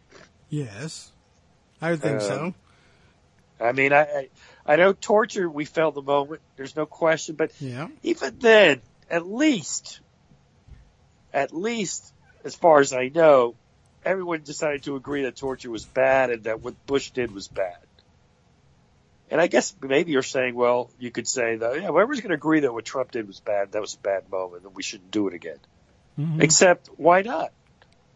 I guess you could say the same about torture. Yeah. Well, I mean, I think everyone will publicly agree that it's bad, and there will be lots of people out there who say it really wasn't bad. And for the moment, my political survival, my political viability demands that I say it's bad, and then I'll come back and say it wasn't bad. I mean, what are we doing here? We just the other day decided we're going to get rid of Roger Stone from Twitter. Twitter bans Roger Stone. Roger Stone has a Nixon tattoo on his back. Everybody knew exactly what he did for Nixon. Nixon's bad. Everyone is saying, well, what Nixon did was bad, but, et cetera. At worst, you have Republicans who are, semi-embarrassed apologists for Nixon. Well, he did it wrong, but he was a brilliant foreign policy player. Or whatever. He was what we needed at the time, et cetera, et cetera. But these guys hang around forever. We never purge these guys from our Henry Kissinger's still around, for Christ's sake. Right. And, of course, everyone will point out immediately, and meeting with, with Clinton and Clinton advisors. And, exactly. Okay. Well, they should fine, have. Granted. And it's true. No, it's awful. wait a second. We can stop that. Stop right there. That was a terrible thing for the Clinton. Yeah, no, do. You're right. It was. But and so yes, we do terrible things as well, and that may be part of the reason that we never stand up as a country and define things as out of bounds as they should be. And I'm certain that there's blame to be had everywhere, but yeah, I don't know. I mean, to me, I saw the Obama administration as playing this out as Bush does what he does. We say it's a bad thing. We move on and say, well, we got to look forward because healthcare, and that's true. But we missed the opportunity to define things as bad, but maybe it never mattered in the first place. We'll be back after the break, though. Hang on, Armando. We'll talk some more. Welcome back to the Kagro in the Morning Show on Netroots Radio. Armando is still with us. We have much more, of course, to discuss about the happenings of the day and maybe a few other things that we haven't hit up on today that are actually also important, but because we're busy parsing the indictments and guilty plea agreements of Trump campaign officials for their role in the collusion with the Russians, we forget about such things. I did mention General Kelly's comments at the top of the show, but I never did figure out where they came from or why. And you were telling me during the break, he was on the radio TV? Laura Ingraham, her new Fox show. Oh, I see. And she said, what? Don't you love slavery? And he said, sure. Yeah, and he said, absolutely. And Robert E. Lee was right to fight for slavery. Oh. My favorite line from what he said was he gave up his country for his state. That's what? Good. So he was a traitor. Yeah. But he was an honorable traitor. Sure, he was. He had and he a said neatly the trimmed problem, beard and the everything. Civil War was caused because we could not reach a compromise. Yes, right. I did read that, and I was like, well, that's sort of the way all conflicts begin. And, finally he called for a special counsel to investigate Hillary Clinton. Oh, okay. But couldn't we compromise on that? How about we don't have one? How about he's not that special? How's that? Yeah, I mean, it's just... Look, I mean, Kelly listen, he is what a lot of us thought he was, and he's and he refused to apologize for lying about Representative Federico Wilson. So he's a very honorable guy who holds these things sacred. Yes, right. This is the lie that he said that she was going on and on about having personally secured the funding for a grant for the construction of an FBI building in the Miami area, and she was an insufferable braggart, and instead the videotape of the speech showed that she was actually among the most magnanimous speakers you could ever hope for in that situation. But anyway, the point is she's wacky. Or whatever. I don't know why I know why he doesn't apologize, because he feels like that's a sign of weakness, but I don't know, very oddball thing to have made up about somebody. It is. I'm still amazed by that, and I think it tells you a lot more than we're allowing for in the focus. But if you saw that speech, and I'm not clear that he did, where did he even come up with the idea that she had said this thing? Was he at that ceremony? Well, here's what's amazing. Yeah, he was at the ceremony. Why? Now, here's what's amazing about Kelly. So you just know how he's a bad guy. And let me explain why I'm saying that now. You know how Trump will grab at an explanation that he gets from some random Twitter user? Yes, okay. Anything to defend himself with. I don't know the answer. He'll just adopt arguments that make no sense. Right. Who's your foreign policy advisor? Kelly just did it. You said, listen, everybody's seen the speech. Nothing you said was true. And you remember said, well, I think even Sarah Sanders said this. Well, you don't know what she said before and after the speech. It's like, what's that guy? He wasn't talking about anything but the speech. Right. I mean, who cares? The moment that everybody's honoring everybody is the damn speech, right? Right. Yeah, then he came back to claim that it was afterwards. If you bragged about it for an hour before the speech, who cares? What's that got to do with the moment that he was saying? But watch him lie. He says, and I quote from the Ingraham thing, well, I'll go back and talk about before her comments and at the reception afterwards. Again, it was a package deal. Don't want to get into it. Of course, you're a liar. Right. You lied, and now you found some crazy internet explanation to explain your lies, and you do it. This guy is Trump with stars. Yeah, I guess so. I mean, I was just my first reaction to the whole thing was, well, one, I wondered what is he even doing at this speech, and two, imagine hearing that speech. Now that I've heard it, imagine hearing that and saying and coming away with the impression, what an uppity, this woman, boy, she was a braggart. She was unbelievable, totally insufferable. That's only a reaction to the speech. Anyway, you can only have that reaction, I think, if it you're only just a fits bigot. in the speech. If you're a racist. If she was saying privately how great she was, how is that a disrespect I don't to anybody? know. But I don't know. Nobody heard it, so what's the difference is one thing. And two, again, I'm still questioning what's he doing at this speech. And even now my question's even more relevant. Not only is he at the speech, which I guess you could be. Does he live in Miami? Is that the story? No, I think he went as a function. I think he had some Homeland Security function at the time. So it was a dedication of the FBI building, and he probably was invited for some reason or other. Why he was there is a great question. I don't know the answer, so I'm speculating, so I should actually be quiet. But he was there at the speech, and apparently he was there before and after the speech. Yeah. Representative Wilson. Apparently right beside her, listening to everything she had to say. Because, except for the speech, why is John Kelly even talking to her? I don't know. I guess the other part of my question is why is he there at all, and how does he get backstage or at the party afterwards or whatever? Here's the truth. He didn't hear anything she said before or after. Yeah, probably not. He's lying again. Yeah. That's who John Kelly is. John Kelly is a liar. Just because he's a 4-star general doesn't mean he can't be a liar. And I'll say this, and I don't know if I'm going to offend everybody in the world, but I'm going to say it. And just because his son died in Afghanistan doesn't mean he is a bald-faced liar. Right. Those are two different things. Yes. Well, you know what? This speech that he's talking about, I mean, I'm still confused because didn't it happen in 2015? That's the date So what is John Kelly doing in 2015? Okay, Michael Musson informs us through Twitter that he was in command in Pensacola, which I would believe would be command, Southern Command.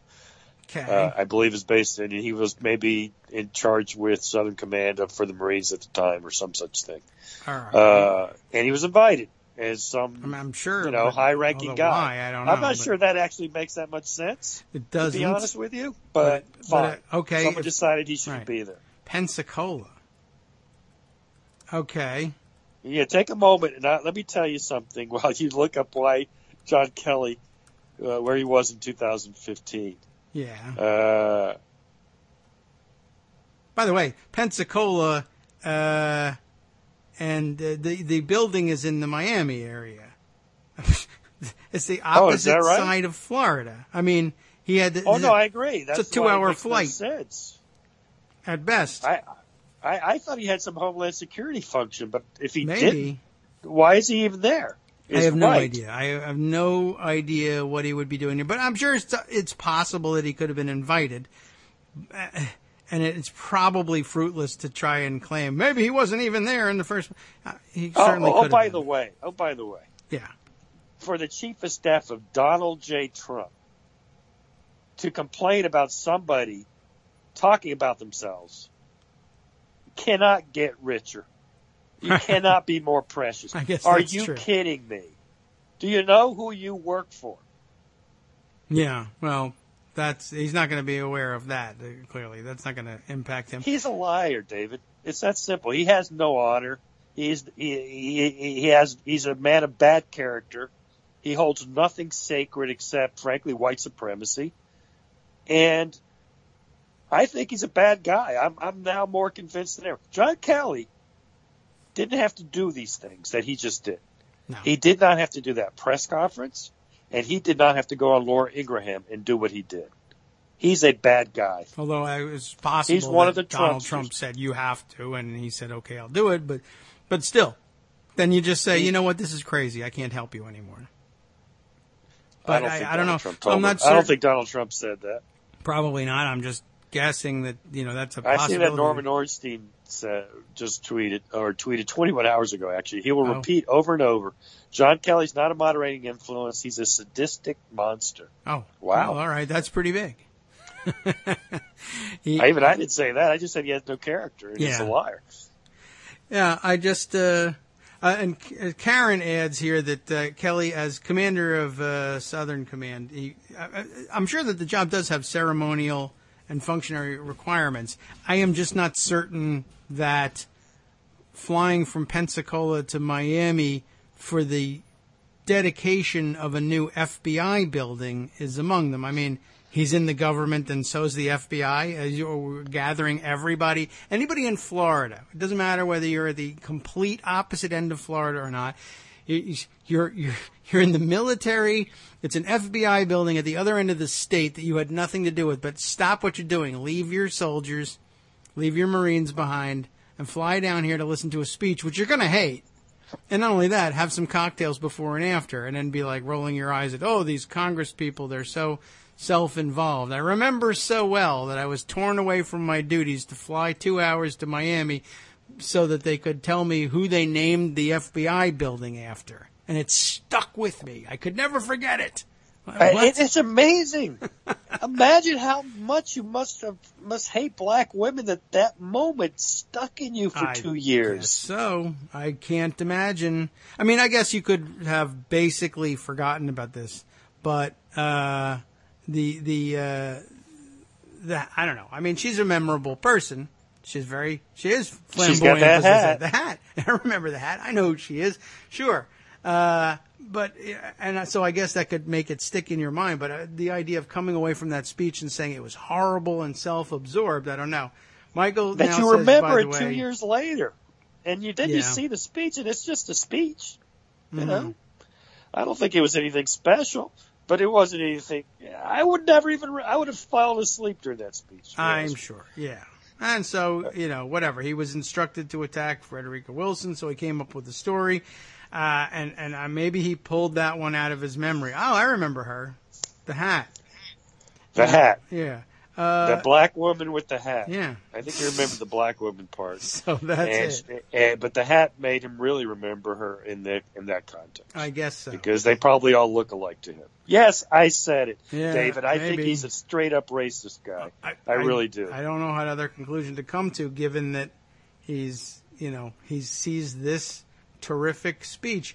Really, I may be overstating the case a little bit, but really everything you could want in that situation. Yeah, it was a fine speech. Yeah. Nothing negative to remember about that. Lots of positive things about the Republican office holders who were there. I don't know. 9 minutes about the fallen agents who were the bill. She had an 11-minute speech, and 9 minutes of it was about the two fallen agents. Mm-hmm. And she spent 2 minutes talking about the process by which they got the naming done. Yeah. That's not inappropriate under anybody's law, unless you're a black woman with a hat.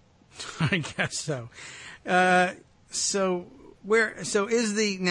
that, do we not have this right? Michael's sort of backtracking on whether or not he was in Pensacola or not, but is the Southern Command based? And why would the Southern Command used to be in Miami, but they move it around. You know how the Congress. Okay, because if it's in Miami, then it makes more sense. Why? Maybe it was. You thought? Did Michael think the ceremony was in Pensacola? I don't know. No, to be honest, the ceremony was in Miramar, which happens to be in Broward County, not in Miami That's itself. Pretty close. It's just a little north. That's a lot closer than Pensacola.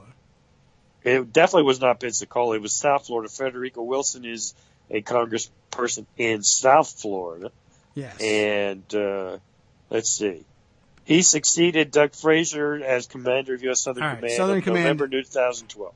Southern Command, apparently, also according to Wikipedia, we have to look these things up, is based in Doral, Florida, which is a lot closer to Miami, Florida. Although, why is that not coastal? All right. Well, whatever. I would say, you know what? It's near Southern Trump's Command. golf course. That's true. He does have a golf course there. I would be thinking that the Marines ought to be a little closer to shore, but okay. They can take the troops down the intracoastal. Get out.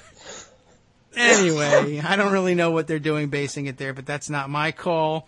But it's not Pensacola. So good. That makes more sense. David, you remember the famous commission on where bases should be? Oh, yes. The BRAC And they were commission. going to eliminate this one and that one. I don't know Yes. what they said about the Southern Command in Doral. That's But a I do good know question. that's pure pork. Yeah. Where Congress people fight for the Sure. pork in their district. Right. You got an So empty maybe plot for of Enrico land. Wilson, I don't know if she covers Doral. Possibly. I don't know. I doubt it in this sense. I would think that her district runs from Miramont down into northern Dade County on the closer to the ocean. Just so you know, those are predominantly African American areas. Okay. And I think it is a VRA district, one of those majority minority districts. All right. So,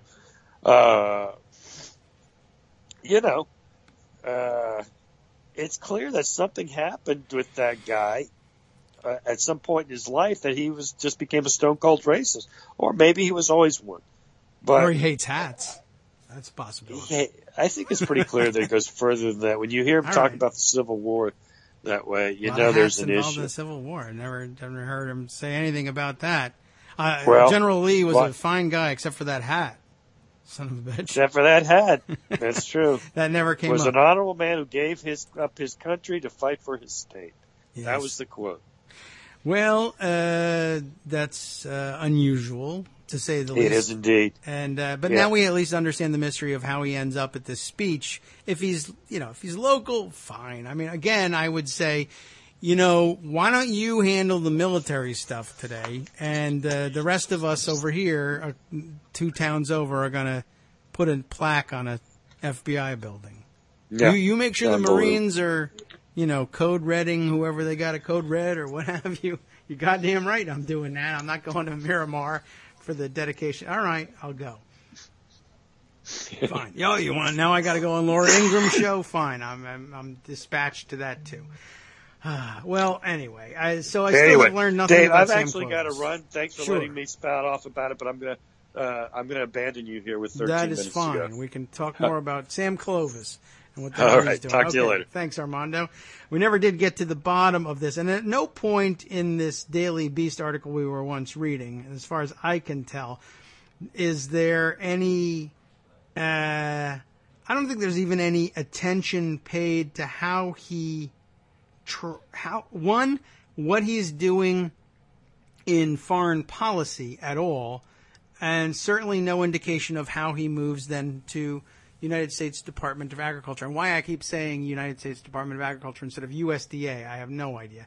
But I guess all we can say about this is, 1, it's a mystery, and 2, it's funny how that doesn't get discussed in any of the reporting, and I don't blame the reporters for it. I mean, they have a pile of facts on Clovis, and they write up the best narrative they can, and they don't have any information on how did he get to be in foreign policy and how did he get to be in agriculture, so they skip over it. But what I think this is the best illustration of is how thin Trump is intellectually on anything.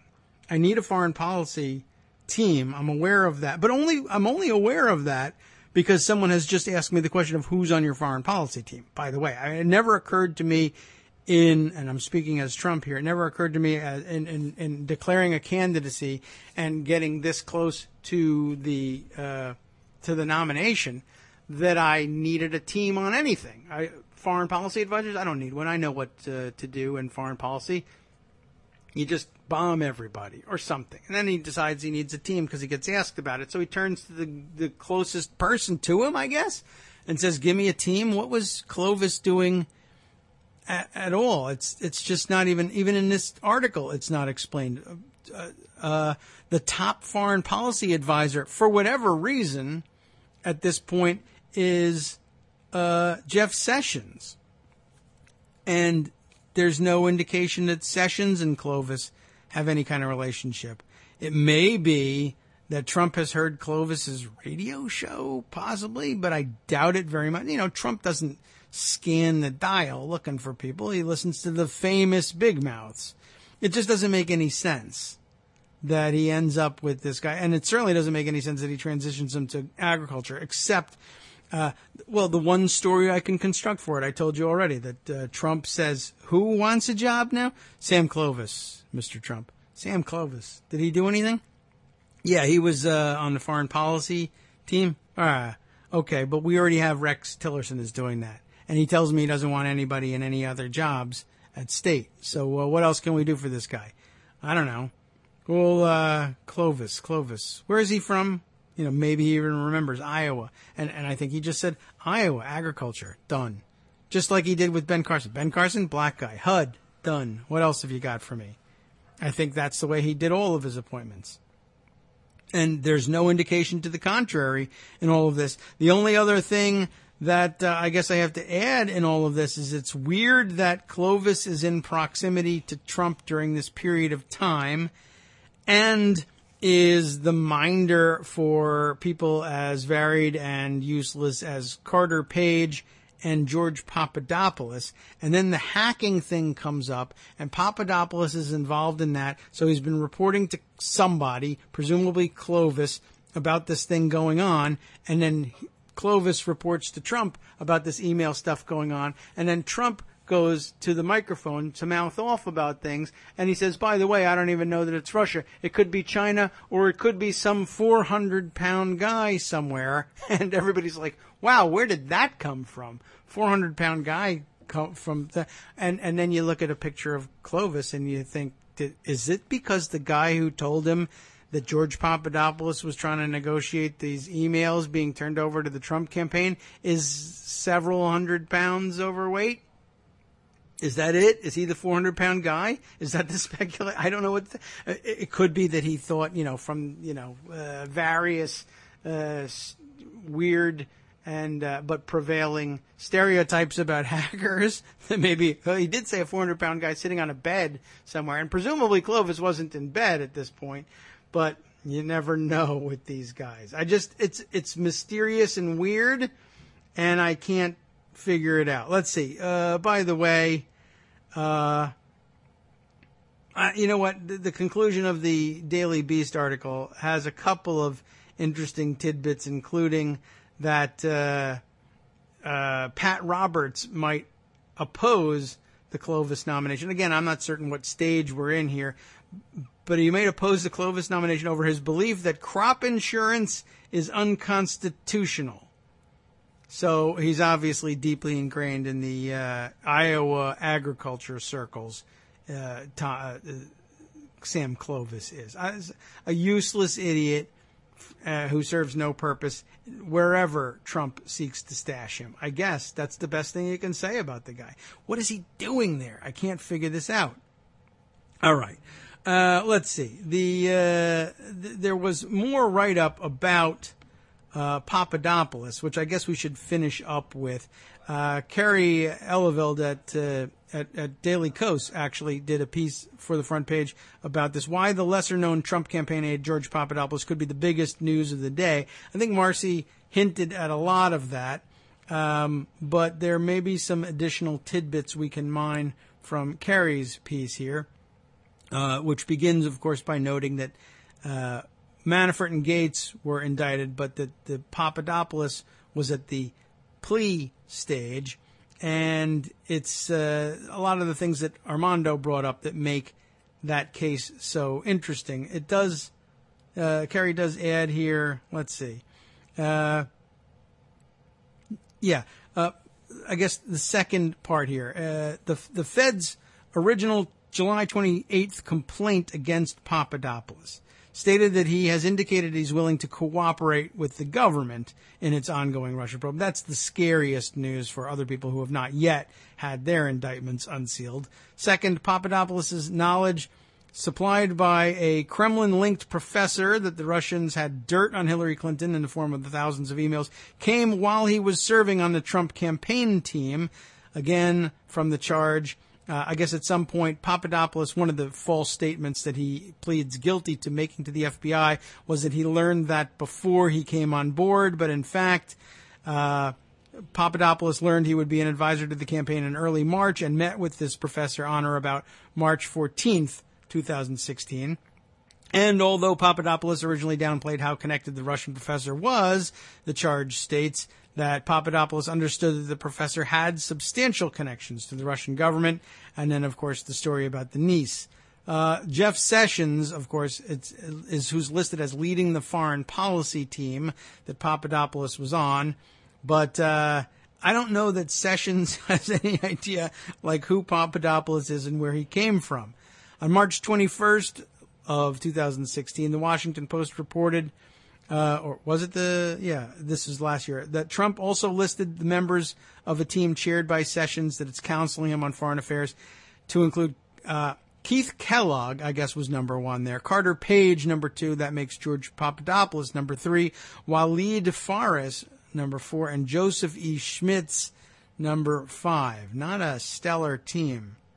That was about a month before Trump's big foreign policy speech at the Mayflower Hotel on April 27th, 2016, which also turned out to be more pro-Russian than probably any foreign policy speech given by a serious U.S. presidential candidate in decades, Kerry writes. Potential conversations during that event between Sessions and the Russian ambassador Kislyak have come under scrutiny, with Sessions admitting in June testimony that it was conceivable, he says, that he spoke with Kislyak, though he claimed he did not recall such a discussion. In any case, Papadopoulos will be filling out a narrative for both Mueller and a jury that goes beyond what can be gleaned by emails and other documents. Papadopoulos tried multiple times to set up meetings between Team Trump and the Kremlin. His repeated contacts with Russians is perhaps most notable for the suggestion that Moscow was looking for multiple entry points into Trump's campaign.